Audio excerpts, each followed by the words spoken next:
Monthly के अंदर खैर ये एरियाज हमारे पास जो है काफी दूर है। जब मार्केट इस एरिया इन एरियाज में आएगी फिर हम लोग इसको जो है प्ले कर सकते हैं। अच्छा वीकली की अगर बात करें तो वीकली में मार्केट ने क्या किया, एक पिछली जो हमारा वीक था उसकी जितनी भी जो ऑर्डर थे स्टॉक ऑर्डर उनको मार्केट ने जो है वो उठाया और काफी ऊपर जाके मार्केट ने अगेन जो है वो अपनी बेरी साइड पे क्लोजिंग दी है।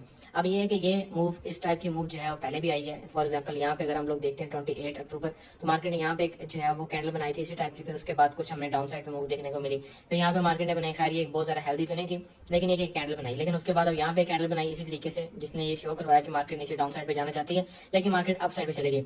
अब यहाँ से जो अप साइड पे जाने की पहली रीजन थी वो क्या थी, यानी वो जो कैंडल बनी हमारे पास रिजेक्शन कैंडल ये वाली 31 मार्च को, इसके बाद मार्केट डाउन साइड पे क्यों नहीं, हालांकि ये तो एक बेरी साइड पे अपनी रिजेक्शन जो है मार्केट ने शो की थी। उसकी रीजन ये थी कि नीचे फेयर वैल्यू गैप पड़ा हुआ था। अब ये है कि यहाँ से मार्केट हमें डाउन साइड पे हम क्यों एक्सपेक्ट कर सकते हैं, उसकी रीजन ये है तो फर्स्ट ऑफ ऑल तो यहाँ पे फेयर वैल्यू गैप जो है वो जो पड़ा भी हुआ है वो थोड़ा दूर है, ठीक है, यहाँ तक हम लोग जो है इसमें एक्सपेक्ट कर सकते हैं। और फर्स्ट ऑफ ऑल तो इसमें ये चीज होगी कि ये जो फेयर वैल्यू गैप पड़ा हुआ है ये हेल्दी होगा, ठीक है। ये उसकी रीजन ये है कि हमारे पास ये पिछले एक वीक का लो भी है, ठीक है, प्रीवियस वीक का लो, ये भी मैं लिख देता हूँ यहाँ पे। तो हमारी ये जो है ये इसमें एक्सपेक्टेशन हो सकती है कि मार्केट ये लो ले और उसके बाद फिर नीचे जो हमारे पास फेयर वैल्यू गैप पड़ा हुआ है जिसको हम एक हेल्दी फेयर वैल्यू गैप कहेंगे, यहाँ से हम लोग जो है वो कुछ ना कुछ अपनी अग्रेसिव साइड पे अपनी मूव जो है वो देख सकते हैं, ठीक है।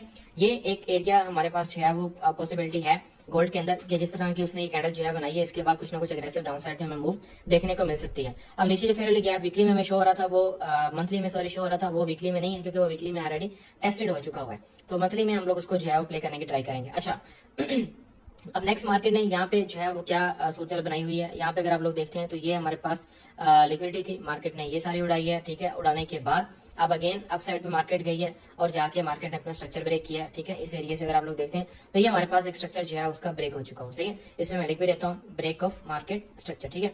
ये स्ट्रक्चर हमारे पास ब्रेक हो गया। अब उसके बाद हमारे पास जो पॉसिबिलिटी फर्स्ट ऑफ ऑल थी वो कौन सी थी, वो लास्ट वीक थी सेल की, क्योंकि ये हमारे पास एक डेली के अंदर बहुत बड़ी इंस्टीट्यूशन कैंडल थी और उसके बाद फिर एक एग्रेसिव कैंडल की क्लोजिंग थी। अब मार्केट ने उसका टेस्ट किया है और मार्केट इस तरीके से अप साइड पे इस तरीके से मार्केट अप डाउन मूव कर रही है। यहाँ से मार्केट के उठने की रीजन जो है वो ये है कि नीचे हमारे पास एक डेली का फेयर वैल्यू गैप पड़ा हुआ था जिसकी वजह से मार्केट इसको भी रिस्पेक्ट दे रही है। अप साइड पे हमारे पास जो इसकी क्लोजिंग है इंस्टीट्यूशन कैंडल बनी हुई है, मार्केट ने उसको भी रिस्पेक्ट देनी है। लेकिन ये है कि मार्केट इस तरीके से इसको अगर तो बेरी साइड पे मार्केट ने अपनी करेक्शन लेनी है नीचे इस फेयर वैल्यू गैप तक तो मार्केट इसी एरिया तक मार्केट जो है वो रहेगी, यानी जो मार्केट का ये एक एरिया इंस्टीट्यूशन कैंडल बनाई हुई है मार्केट इसी को बार बार जो है टेस्ट करती रहेगी और एटलीस्ट मार्केट को ये जो पिछले हफ्ते का एक लो है इसको लाजमी जो है वो लेना चाहिए, ठीक है। एक तो मार्केट का पिछले प्रीवियस डे का जो लो है वो ये बनता है, ठीक है, इसको भी लेना चाहिए और उसके बाद फिर नेक्स्ट मार्केट का ये और फिर यहाँ से हम लोग जो है वो अपनी बाइंग साइड पे अगेन एक एक्सपेंशन जो है वो देख सकते हैं 3175 से 3100 वाले एरिया में। अच्छा 4H की अगर बात करें तो 4H में इसको मैं डिलीट कर देता हूँ।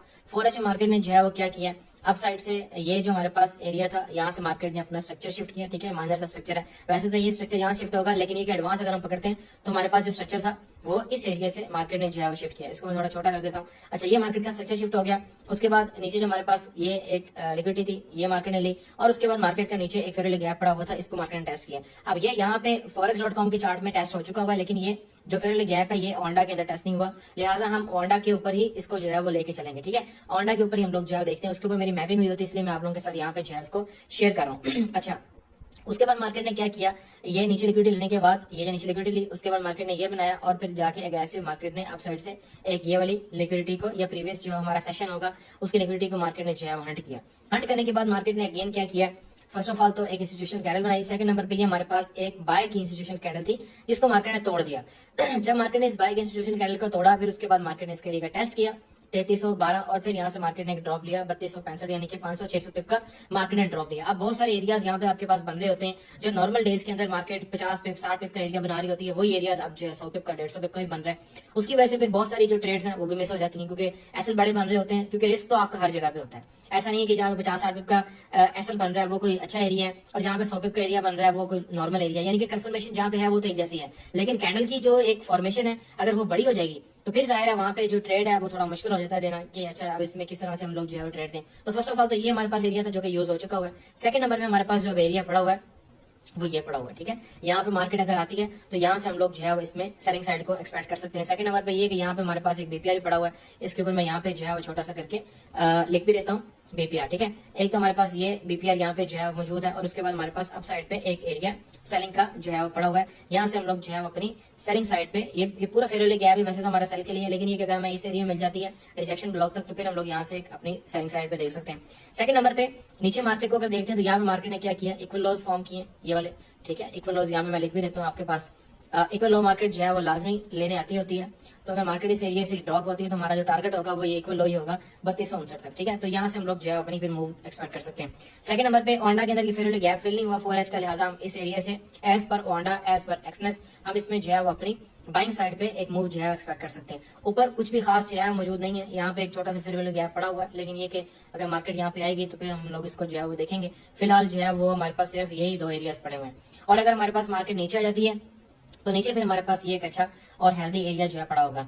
फर्स्ट ऑफ ऑल आपने अपने माइंड में ये चीज रखनी है कि नीचे से मार्केट को बाइंग का कुछ मिला हुआ है, अप साइड से मार्केट को डाउन साइड का मूव मिला हुआ है एज पर डेली, ठीक है। डेली के बिहार के ऊपर मार्केट का जो है वो ये सीन इस वक्त जो है बना हुआ है। तो ये ओवरऑल मूव थी जो हम लोग जो है इसमें एक्सपेक्ट कर सकते हैं कि अगर तो मार्केट में जो डेली का स्वीप पड़ा हुआ था ऊपर, या डेली का इंस्टीट्यूशनल कैंडल पड़ा हुआ था, अगर तो वो मार्केट उसको नहीं ब्रेक कर पाती तो ये आपका जो है वो टारगेट होगा 3193, जो कि प्रीवियस वीक का आपका लो होगा। मार्केट को ये लो लेना चाहिए, इन एवरी कंडीशन लेना चाहिए, और फिर ही मार्केट में जो भी अपसाइड पे मूव आएगी वो हम देखेंगे। तो शॉर्टर टर्म के अंदर हमारे पास ये एरिया सेल के लिए, ये एरिया बाय के लिए, और फिर नीचे हमारे पास ये एक डेली का फेयर गैप है, ये हमारे लिए बाय के एरियाज जो है इसमें होंगे। अच्छा 1H में भी हम लोग जो है वो जाके देख लेते हैं। 1H में फिलहाल अगर हम लोग देखते हैं तो मार्केट यहाँ पे जो है वो क्या कर रही है, एक तो ये हमारे पास फेयर गैप मार्केट ने बनाया हुआ है ये वाला, ठीक है। इसको मैं यहाँ पे जो है वो लिख देता हूँ H1, ठीक है। एक तो ये है कि यहाँ से हम लोग जो है अपनी शॉर्टर टर्म के अंदर बाइंग साइड पे, अगर मार्केट ने यहाँ तक सेल के लिए जाना है या हमने यहाँ से सेल करना है, तो यहाँ से हम लोग अच्छी बाय जो है इसमें देख सकते हैं, ठीक है। इसको मैं लोअर टाइम फ्रेम में भी जाके आप लोगों को जो है वो दिखा देता हूँ 15 मिनट में, या फिर किसी और टाइम फ्रेम में 15 मिनट में भी ये हमारे पास फेयर गैप होगा, लेकिन ये कि ये हमारे पास पूरा ही फिर एक एरिया जो है बनेगा इस तरीके से, ठीक है। तो ये फिलहाल हमारे पास जो है वो बाइंग साइड पे एक मूव हमें नजर आ रही है फिलहाल। 4H के अंदर तो मैंने ऑलरेडी आपको बता दिया हुआ है। 1H के अंदर जो है वो मैं आप लोगों के साथ ये डिस्कस कर रहा हूँ कि यहाँ से हम लोग जो है वो अगेन एक बाइंग साइड पे मूव जो है वो देख सकते हैं। तो 1H का हमारे पास ये फेयर गैप, 4H का ये फेयर गैप, और इंस्टीट्यूशन कैंडल सॉरी 4H का नीचे बाय का ये एरिया, ठीक है। तो ये कुल मिला के ओवरऑल जो है इसमें सिचुएशन इस टाइम तक नजर आ रही है। ये सारी लिक्विडिटी थी जिसकी वजह से मार्केट ने जो है वो इसको उड़ाया है, ठीक है। यहाँ पे कोई भी सेलिंग जो है वो नहीं थी हमारे पास। लिक्विडिटी के ऊपर मैं काफी वीडियोस जो है इंशाल्लाह आने वाले टाइम में बताऊंगा। कुछ मैं पिछले जो है वो 2-3 वीक से बिजी था, जिसकी वजह से मैं जो है वो ना तो एनालिसिस अपलोड कर पाया, ना ही मैं इसमें कोई वीडियो बना पाया। तो इंशाल्लाह नेक्स्ट आपसे मुलाकात होगी ग्रुप के अंदर कल। Thank you so much.